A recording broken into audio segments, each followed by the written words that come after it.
പിണറായി പോലീസിന്റെ കസ്റ്റഡി മർദ്ദനങ്ങളെ ന്യായീകരിക്കുന്ന വടക്കാഞ്ചേരി എംഎൽഎ രാജിവെക്കുക, കുന്നംകുളം ലോക്കപ്പ് മർദ്ദനത്തിന് നേതൃത്വം നൽകിയ പോലീസ് ഉദ്യോഗസ്ഥരെ സർവീസിൽ നിന്നും പിരിച്ചുവിടുക, KSU നേതാക്കളെ കറുത്ത മുഖംമൂടി ധരിപ്പിച്ച് കയ്യാമം വെച്ച് കോടതിയിൽ ഹാജരാക്കിയ വടക്കാഞ്ചേരി SHOയെ അറസ്റ്റ് ചെയ്യുക എന്ന് ആവശ്യപ്പെട്ടുകൊണ്ട് യൂത്ത് കോൺഗ്രസ് വടക്കാഞ്ചേരി നിയോജക മണ്ഡലം പ്രസിഡന്റ് O. ശ്രീകൃഷ്ണന്റെ നേതൃത്വത്തിൽ ഓട്ടുപാറ ബസ് സ്റ്റാൻഡ് പരിസരത്ത് ഏകദിന ഉപവാസ സമരം ആരംഭിച്ചു.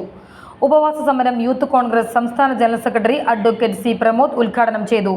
KPCC secretary CC. Sreekumar, DCC general secretary NR. Satheesan, Vadakkanchery municipality കൗൺസിലർമാരായ SAA. ആസാദ്, ബുഷറ റഷീദ്, INTUC മണ്ഡലം പ്രസിഡന്റ് ഗിരീഷ്, തെക്കുംകര കോൺഗ്രസ് മണ്ഡലം പ്രസിഡന്റ് ജെയ്സൺ മാത്യു, കോൺഗ്രസ് നേതാക്കളായ NR. രാധാകൃഷ്ണൻ, അനുമോദ്, ബിജു കൃഷ്ണൻ, ജയൻ മംഗലം, ഷോബിൻ മുണ്ടൂർ എന്നിവർ പരിപാടിയിൽ പങ്കെടുത്തു.